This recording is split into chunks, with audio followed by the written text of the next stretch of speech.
Triafi.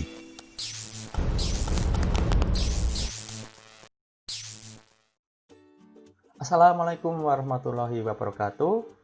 Berjumpa lagi dengan saya, Triafi Rianto.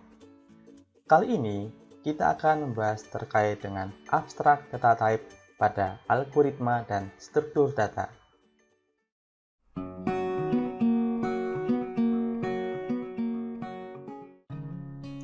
Seperti yang kita ketahui bahwa dalam melakukan implementasi pada program, kita perlu mengetahui masalah-masalah yang akan diselesaikan.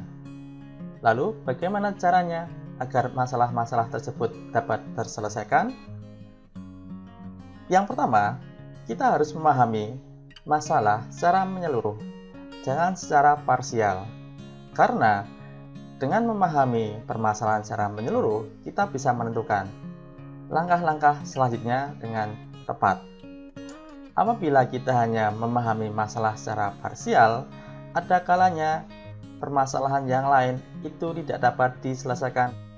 Oleh karena itu, pada tahap pertama kita harus bisa menentukan masalah yang harus diselesaikan secara menyeluruh. Yang kedua, kita harus bisa menentukan operasi-operasi apa saja yang dapat digunakan dalam menyelesaikan masalah tersebut. Apakah dengan hanya menggunakan penjumlahan, pengurangan, perkalian, dan pembagian biasa, atau membutuhkan operasi-operasi terkait dengan string, yang mana dapat dilakukan dengan penggabungan kata, penghapusan kata, pemisahan karakter, dan sebagainya. Berikutnya adalah kita harus memahami bagaimana kondisi memori yang digunakan. Apakah masalah tersebut hanya membutuhkan memori yang kecil atau membutuhkan memori yang sangat besar? Oleh karena itu, kita harus bisa menentukan struktur data apa yang tepat untuk menyelesaikan masalah tersebut sehingga memori yang kita gunakan itu bisa efisien. Dan yang terakhir adalah pemilihan bahasa pemrograman. Apakah menggunakan C, Java, C++, Python, atau yang lainnya. Agar kita bisa menyelesaikan suatu permasalahan dengan efektif, maka kita harus memahami apa arti tipe data, objek data, dan struktur data. Tipe data merupakan suatu jenis data yang mampu ditangani oleh suatu bahasa pemrograman, yang mana tipe data tersebut bisa kita lakukan dengan cara deklarasi. Misalkan kita mendeklarasikan suatu variabel dengan tipe data tertentu, misalkan integer. Kemudian, menyediakan kumpulan operasi yang dapat dilakukan terhadap tipe data tersebut. Misalkan integer bisa kita lakukan dengan cara penambahan, pengurangan, pembagian, dan perkalian. Selanjutnya, jenis objek data yang mungkin yang dapat masuk ke dalam tipe data tersebut. Misalkan boolean, dia hanya bisa menampung true dan false. Selanjutnya adalah objek data. Objek data merupakan kumpulan elemen yang mungkin untuk suatu tipe data tertentu. Di sini dimisalkan ada integer, ada byte, dan string. Byte bisa 0 sampai 255, boolean bisa true dan false. Kesimpulannya terkait dengan struktur data adalah cara penyimpanan dan pengorganisasian data-data pada memori komputer maupun file secara efektif sehingga dapat digunakan secara efisien, termasuk operasi-operasi di dalamnya. Aktivitas yang ada di dalam struktur data itu ada dua jenis, yaitu mendeskripsikan kumpulan objek data dengan tipe data yang ada, kemudian menunjukkan mekanisme kerja operasi-operasinya. Misalkan ya, di sini ada integer, dia bisa menampung minus 32.768 hingga 32.767, yang mana untuk operasi pada tipe data integer yang diperbolehkan adalah penambahan, pengurangan, perkalian, pembagian, modulo, cell, floor, kurang dari, lebih dari, dan tidak sama dengan. atau yang lainnya. Jadi, struktur data adalah merupakan objek data yang merupakan kumpulan elemen yang dapat ditampung oleh suatu tipe data beserta operasi-operasinya. Hubungan antara struktur data dan algoritma adalah sebagai berikut, yaitu dengan pemilihan struktur data yang baik, maka problem yang kompleks dapat diselesaikan, sehingga algoritma dapat digunakan secara efisien, operasi-operasi penting dapat dieksekusi dengan sumber daya yang lebih kecil, memori lebih kecil, dan waktu eksekusi yang lebih cepat.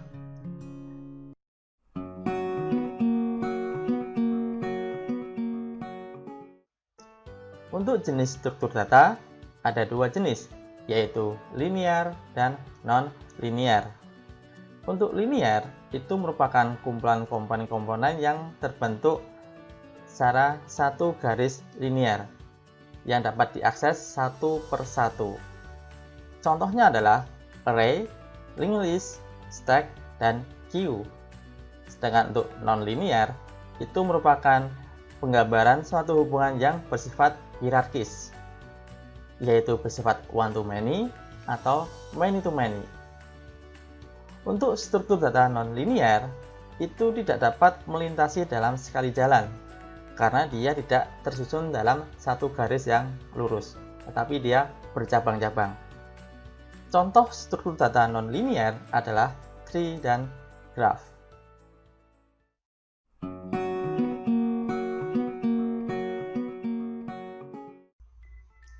Nah, terkait dengan topik yang akan kita bahas adalah ADT, Abstract Data Type.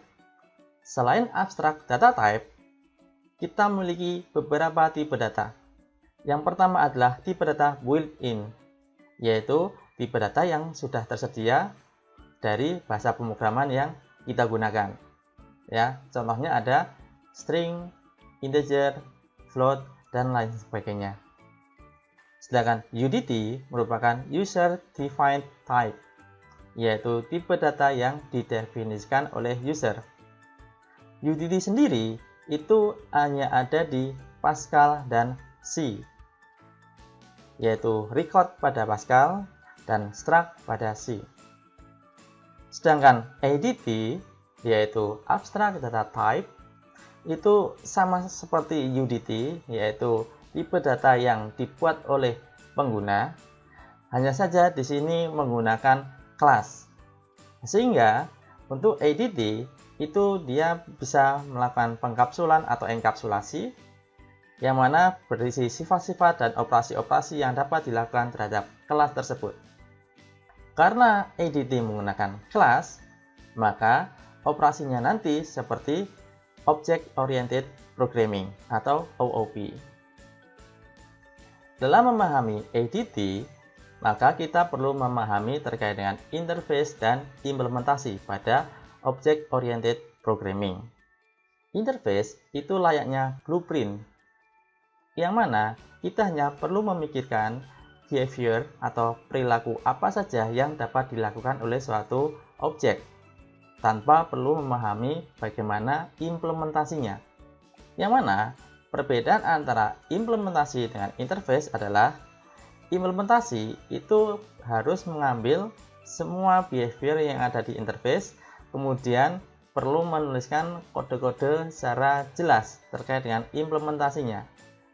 Sehingga setiap implementasi itu bisa saja isinya berbeda, namun interface-nya tetap sama atau blueprint-nya tetap sama. Terkait dengan struktur data, itu kita analogikan dengan suatu kontainer, yang mana di sini digambarkan dengan sebuah toples yang kosong. Toples ini bisa kita beri sesuatu, misalkan berupa kue atau jajanan, yang mana jajanan ini atau kue ini merupakan sebuah data. Jadi data ini akan kita masukkan ke dalam suatu struktur data. Nah, dari struktur data ini atau kontainer ini, kita bisa melakukan penambahan data, yaitu menambahkan kue, atau mengambil kue, atau mungkin mengosongkan kuenya, atau kita perlu mencari suatu kue tertentu. Dari penjelasan sebelumnya, dapat diberikan contoh terkait dengan interface adalah seperti ini. Kita bisa menambahkan suatu benda X. Ketika kita menambahkan, kita tidak perlu mengetahui kembali benda apa yang akan kita tambahkan. Oleh karena itu, di sini tipe pengembaliannya adalah void. Yang kedua adalah pengambilan benda X. Kita akan mengambil suatu benda X, yang mana dalam kasus ini, ketika kita mengambil benda X, kita tidak perlu mengetahui benda apa yang akan kita ambil. Ya, jadi di sini pengembalian nilainya adalah void.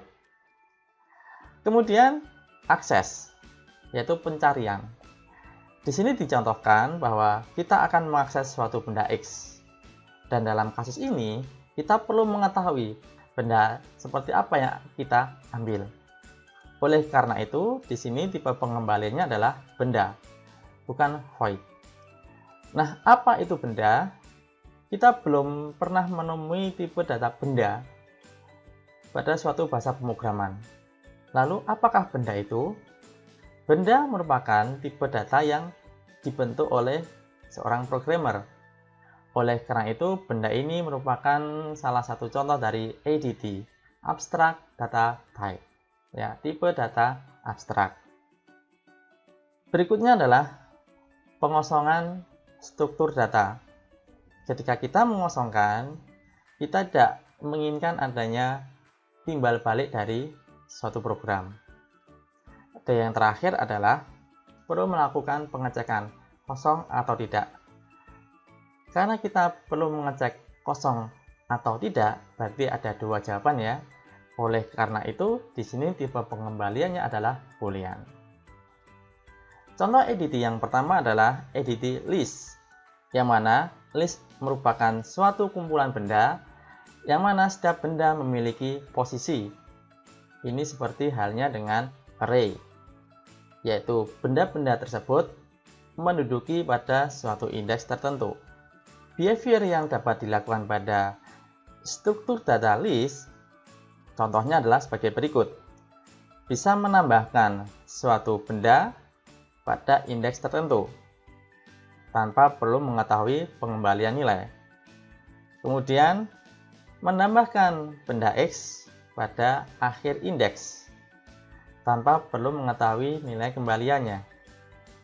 Kemudian, untuk penghapusan, di sini dicontohkan ada dua cara, yaitu menghapus berdasarkan dari indeks dan menghapus berdasarkan dari benda X.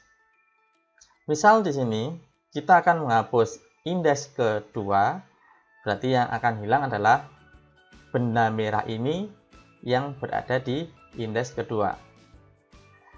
Misalkan di sini kita akan menghapus benda merah, sehingga benda merah yang berada di indeks kedua maupun benda merah yang berada di indeks keempat akan hilang. Dan yang terakhir adalah kita akan mengakses suatu benda dari indeks tertentu. Sehingga kita perlu mengetahui nilai kembaliannya dalam bentuk tipe data abstrak, yaitu benda. ADT yang kedua adalah stack atau tumpukan. Stack menggunakan prinsip most recently inserted, yaitu benda yang terakhir masuk akan kita ambil terlebih dahulu. Nah, di sini akan ada beberapa istilah, yaitu push, menambahkan benda, pop, mengambil benda, dan top, kita hanya bisa melihat benda paling atas. ADT yang ketiga adalah queue atau antrian. Queue memiliki konsep yang berbeda dengan stack. Untuk queue memiliki prinsip least recently inserted, yaitu benda yang pertama kali masuk akan keluar duluan. Untuk queue, kita akan mengenal istilah enqueue, yaitu menambahkan benda ke dalam antrian. DQ mengambil benda dalam suatu antrian. Dan yang terakhir adalah run. yaitu kita bisa melihat objek yang berada paling depan.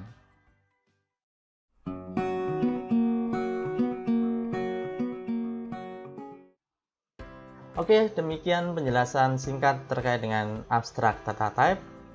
Semoga ilmunya bermanfaat. Jika ada pertanyaan, silahkan kalian tulis di kolom komentar di bawah ini. Terima kasih. Wassalamualaikum warahmatullahi wabarakatuh.